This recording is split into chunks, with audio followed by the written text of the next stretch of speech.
మాతృదేవోభవ. తెలుగు బాలల పల్కు తేనె సోనల చింకు నీ పదబ్జములందు నిలుచునట్లు, తెలుగు కన్నెల పాట తేట మాటల పేట నీ కంఠసీమలో నిలుచునట్లు, తెలుగు వీరుల ధాటి దేవసేనల సాటి నీ ఇంటి ముంగిట నిలుచునట్లు, తెలుగు కవుల భావదీప్తులంగొను నావ నీ కీర్తి దిశలందు నిలుపునట్లు, వరములొసగంగ వేడదా వాగ్వధోటి జలజ భవుబోటి సకల శాస్త్రాల పేటి సద్గుణముల వీటి విజ్ఞానశాటి సకల సుఖవిత్వ పరిపాటి జ్ఞానవాటి, వరములొసగంగ వేడద వాగ్వధోటి. శ్రీకృష్ణ తత్వాన్ని, శివతత్వాన్ని వెరసి అద్వైత తత్వాన్ని మనకు అవగాహన కావిస్తూ ఉన్న మహాభారత కథాశ్రవణం కోసం ఎదురు చూస్తూ ఉన్న భక్తి టీవీ ప్రేక్షక మహాశయులందరికీ కవి బ్రహ్మ, ఉభయ కవి మిత్రుడు తిక్కన సోమయాజి రచించిన ఆంధ్ర మహాభారతం ఆనుశాసనిక పర్వానికి సాగుతున్న సామాజిక వ్యాఖ్యలో 1558వ భాగానికి స్వాగతం పలుకుతున్నాం.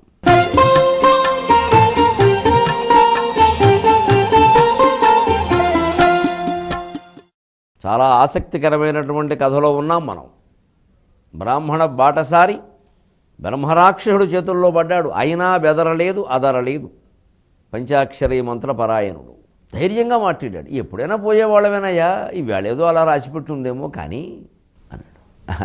దాంతో వాడికి దిమ్మ తిరిగిపోయింది. అయ్యబాబోయ్, ఇదేవిడు మృత్యు సమయంలో ఎలా మాట్లాడుతున్నాడు, అసలు భయం లేదు అని. నువ్వు చాలా పండితుడిలా ఉన్నావయ్యా అన్నాడు. లా ఉండడం ఏమిటి, లే అన్నాడు. లా ఉన్నామంటే అవును పండితుడిని, ఏమిటి నీకు అనుమానం ఏమిటి చెప్పమన్నాడు. కొంతమంది మనుషులు పైకి బాగానే కనపడతారు, బాగానే ఉన్నామంటారు పలకరించిన, లోపల కృషించిపోతూ ఉంటారు, పైకి చెప్పరు కారణాలని. పైగా ఈ పలకరించే వాళ్ళు కనుక కాస్త సూక్ష్మంగా పరిశీలిస్తే తెలిసిపోతూ ఉంటుంది శరీరంలో కూడా వాళ్ళు కృషించిపోతున్నారని.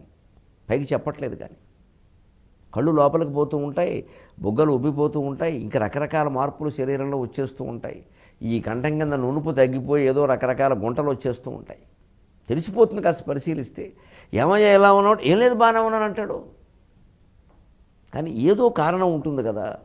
నేను కూడా చాలా సంపాదించానయ్యా, బ్రహ్మరాక్షసుడు. నాకు కావలసిన ఆహారం రోజు నాకు దొరుకుతోంది. పొద్దున్న మనిషి, సాయంత్రం 2 మనుషులు, నరమాంసమేగా. కానీ ఎందుకో కృషించిపోతున్నాను లోపల. దీనికి కారణం చెప్పమన్నాడు.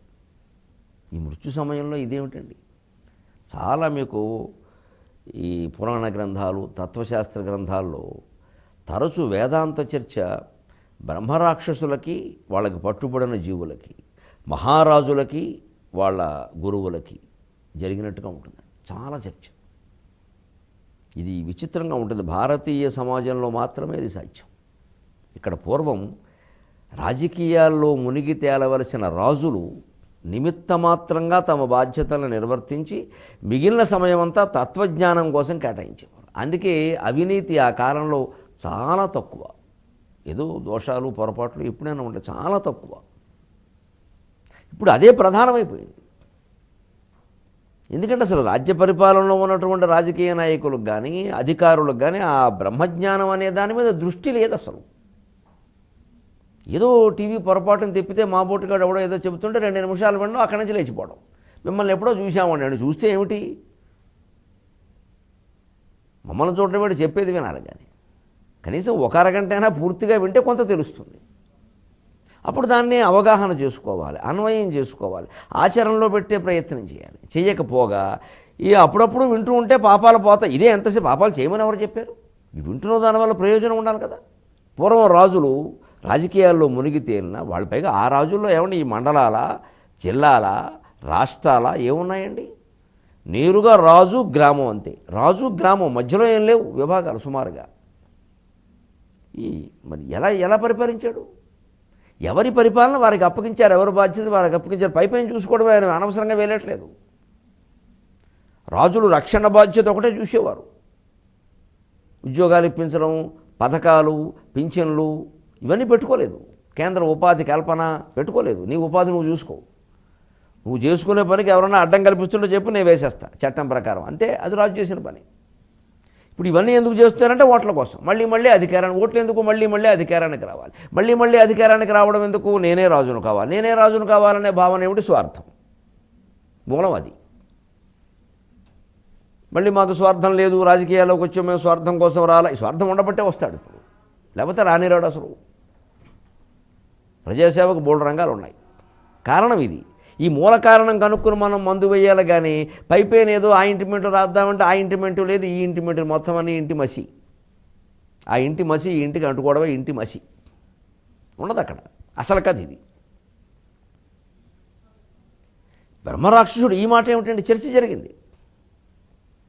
ఆయన చెబుతున్నాడు ఇప్పుడు నాకు తెలుసు, నేను చెబుతాను. నాకు అటువంటి కృషించిపోవలసిన అవసరంలా. నువ్వు నన్ను మింగేయడానికి సిద్ధంగా ఉన్నా, నేనేం కృషించట్లా. నమః శివాయ, సిద్ధంగా ఉన్నాను. ఆయుర్దాయం అయిపోయింది అనుకున్నాను అంతే. కానీ నువ్వు సిద్ధంగా లేవు నన్ను చంపడానికి. చావడానికి నేను సిద్ధంగా ఉన్నా బ్రహ్మరాక్షస, చంపడానికి నువ్వు సిద్ధంగా లేవయ్యా. కృషించిపోతున్నావు. నువ్వే కాదు, చాలామంది లోకంలో ఇలా ఉంటారు. కారణం ఏమిటో తెలుసా? పైకి చెప్పరు కానీ కొన్ని ఉన్నాయి.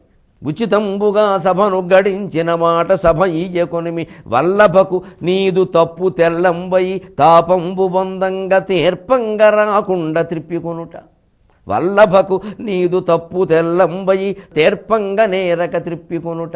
నీ సొమ్మునకు నొరుడు ఆశించుచుండంగా దానికి తగు రక్షదలచుచునికి. నీ సొమ్మునకు నొరుడు ఆశించుచుండంగా దానికి తగ రక్షదలచుచునికి. తులువ పిమ్మట నిన్ను దూషించు పలుకులు కులజులు నిజముగాగునుట. తులువ పిమ్మట నిన్ను దూషించు పలుకులు కులజులు నిజముగాగునుట. నీవు మానుషంబులు నడపంగ మాయకానిగాగ చెలులుగాంచుట. నీవు మానుషంబులు నడపంగ మాయకానిగాగ చెలులుగాంచుట. వగ కలిమి పేర్మి దాని వెలిబుత్సనోపమి. వగ కలిమి పేర్మి దాని వెలిబుత్సనోపమి. వీననొకట కార్శ్యపు అండురత్వంబులు కలుగుననఘ. అనఘ అని సంబోధించేంత జ్ఞానం ఉంది ఈ బ్రాహ్మణుడికి, బ్రహ్మరాక్షసుడిని.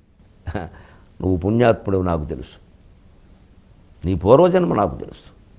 ఎంత పుణ్యం కాకపోతే ఎలా పుడతావు? ఎంత చదువుకున్నావు? ఆ చదువును దుర్వినియోగం చేసావు. చెయ్యకుండా వాళ్ళ చేత యజ్ఞాలు చేయించు, చెయ్యకూడని యజ్ఞాలు చేయించు, చెయ్యకుండా పనులు చేయించు, పట్టకూడని దానాలు పెట్టావు. గోదానం ఇచ్చేస్తున్నారు కదా అని విపరీతంగా పట్టేశావు. కానీ ప్రతి గోదానానికి గోవు శరీరం మీద ఎన్ని రోమాలు ఉంటాయో అన్నిసార్లు గాయత్రీ జపం చేయాలనే విషయం మర్చిపోయావు. వస్తున్నాయి కదా అని పుష్కరాల్లో ప్యాకేజీలు పెట్టి దానాలు పట్టేశావు. పట్టిన దానాల వల్ల ఎన్ని పాపాలు వస్తున్నాయో కనిపెట్టలా. అపూర్వంగా వైదిక జ్ఞానం నుంచి ఉపనిషత్ జ్ఞానం పొంది ఆ ఉపనిషత్ జ్ఞానంతో ఉపేంద్రుణ్ణి తెలుసుకోవలసింది పోయి ఉప్పు ఊరగాయ కోసం ఇచ్చిన డబ్బులన్నీ వినియోగం చేశావు. అందుకే రాక్షసుడయ్యావు.